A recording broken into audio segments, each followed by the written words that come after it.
ఇటీవల రిలీజ్ అయిన group 2 screening test syllabus చూసినట్లయితే కరెంట్ అఫైర్స్ కానీ పాలిటీ మీద కానీ క్లారిటీగా సిలబస్ ఇచ్చారు.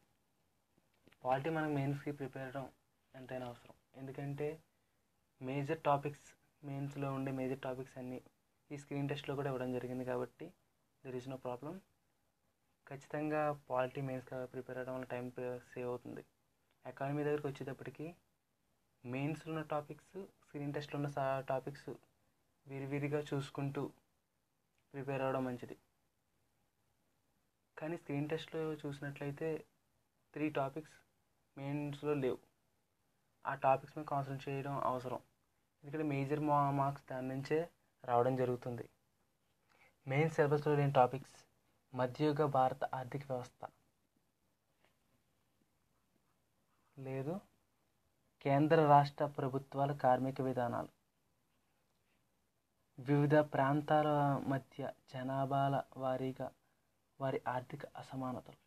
ఈ 3 కాన్సెప్ట్స్ కూడా మెయిన్ సిలబస్లో లేదు. రిమైనింగ్ కాన్సెప్ట్స్ అన్ని మెయిన్స్లో ఉండడం జరిగింది. మనం మధ్యయుగ భారత ఆర్థిక వ్యవస్థ చూసినట్లయితే రాజపుత్ర రాజులు, ఢిల్లీ సుల్తానులు,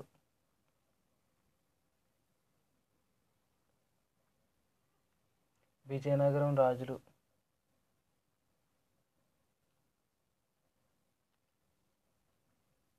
పేర్షా మొఘల్స్,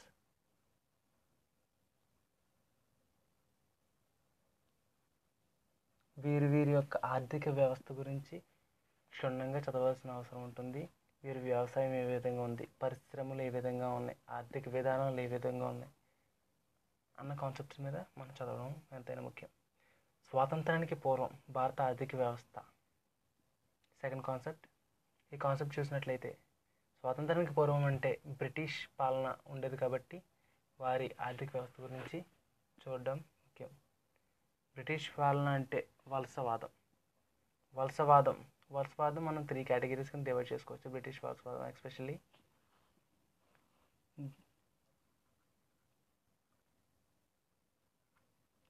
వలసవాదంలో వాణిజ్యం. బ్రిటిష్ వాళ్ళు మొదట వచ్చింది వాణిజ్యం కోసం. At the period of time 1757 to 1813. తర్వాత వాణిజ్య దశ నుంచి భారతదేశాన్ని మార్కెట్గా ఉపయోగించుకునే దశ. పారిశ్రామిక విప్లవం వల్ల భారతదేశ వస్త్ర పరిశ్రమ చాలా దారుణంగా నాశనం అవ్వడం జరిగింది. ఇంగ్లాండ్లోని ఉత్పత్తి చేయబడ్డ వస్త్రాలని భారత్కి దిగుమతి చేసుకోవడం జరిగింది. ఇవి అతి చౌకగా లభించడం వల్ల మన భారతదేశ వస్త్ర పరిశ్రమ పూర్తిగా నాశనం అవ్వడం జరిగింది. ఈ పీరియడ్ ఆఫ్ టైం వచ్చేసి 1813 to 1857. ఆ తరువాతి దశ సంపద తరలింపు.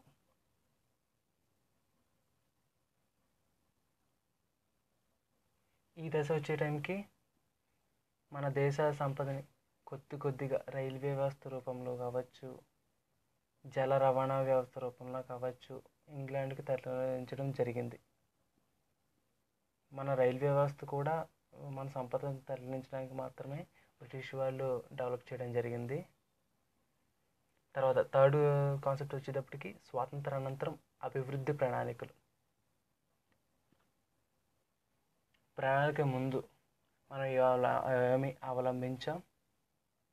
ప్రణాళికల్లో వచ్చేటప్పటికి మొదటి 3 ప్రణాళికలు చాలా ముఖ్యమైనవి అండ్ చివరి 3 ప్రణాళికలు చాలా ముఖ్యమైనది. రీసెంట్ ప్రణాళిక చాలా ముఖ్యమైనది. దాన్ని ఎంటైర్గా పూర్తిగా క్షుణ్ణంగా చదవడం ఎంతైనా ముఖ్యం. ఆ తర్వాత నీతి ఆయోగ్ గురించి చదవడం ఇంపార్టెంట్. నీతి ఆయోగ్ నుంచే మేజర్ మార్క్స్ వచ్చే అవకాశం ఈసారి ఎక్కువగా ఉంది. ఫోర్త్ కాన్సెప్ట్ వచ్చేటప్పటికి ఆర్థిక పారిశ్రామిక విధానం. ఆర్థిక విధానం అంటే ద్రవ్య విధానం అండ్ కోశ విధానం.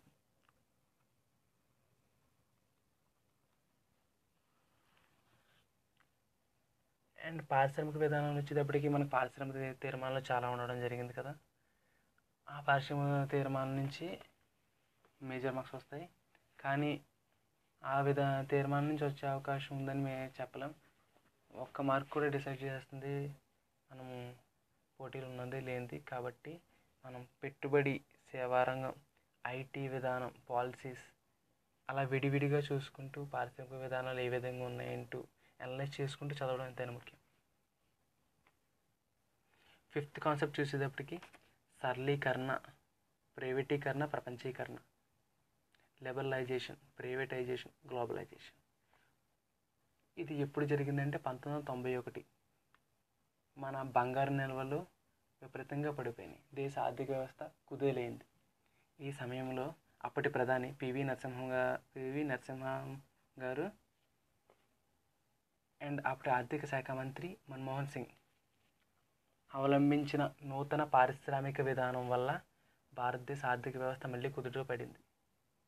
కాబట్టి 1991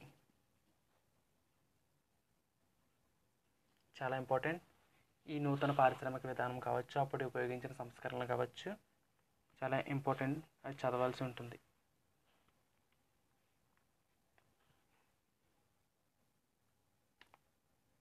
కేంద్ర రాష్ట్ర ప్రభుత్వాల కార్మిక విధానాలు. అసలు కార్మికులు అంటే విధాన కార్మికులు, రూపాంతర కార్మికులు. అండ్ కార్మికుల కోసం ఉపయోగించబడ్డ చట్టాలు, రాయితీలు కానీ పెట్టుబడులు పెట్టడానికి, వారి పథకాలు చూడడం ముఖ్యం. భారతదేశంలో వ్యవసాయం, హరిత విప్లవం గురించి చూసినట్లయితే బ్రిటిష్ వాళ్ళు రాకముందు భారత వ్యవసాయ రంగం ప్రపంచంలోనే అగ్రగామి వ్యవసాయ రంగం మన భారతదేశంలో ఉండడం జరిగింది. బ్రిటిష్ వాళ్ళు వచ్చాక వారి అవసరాల కోసం వాణిజ్య పంటలు విరివిరిగా పండించడం వల్ల మన దేశంలో ఉండే ఆహార పంటలు బాగా నష్టపోయాయి. తర్వాత మన స్వాతంత్రం తర్వాత హరిత విప్లవం రావడం జరిగింది. హరిత విప్లవంలో మేజర్గా యాంత్రీకరణ, రసాయనాలు, నీటిపారుదల ఈ వ్యవస్థలో ఉపయోగించడం వల్ల మనం ఎక్కువ ఉత్పత్తి సాధించడం జరిగింది. వరి, గోధుమ పంటలు అభివృద్ధి చెందడం జరిగింది. అట్ ది సేమ్ టైం పప్పు ధాన్యాలు, తృణధాన్యాలు బాగా నష్టపోవడం జరిగింది. ఈ వరి, గోధుమ ఆహారోత్పత్తి విపరీతంగా పెరిగింది. అట్ ది సేమ్ టైం రసాయనిక వాడకాల వల్ల జల కాలుష్యం ఎక్కువగా జరగడం జరిగింది. యాంత్రీకరణ వల్ల ఎక్కువ పర్సంటేజ్ ఆఫ్ కూలీలు వ్యవసాయం మీద ఆధారపడేవారు. యాంత్రీకరణ జరిగాక వ్యవసాయం మీద ఆధారపడే కూలీల సంఖ్య విపరీతంగా గణనీయంగా తగ్గింది.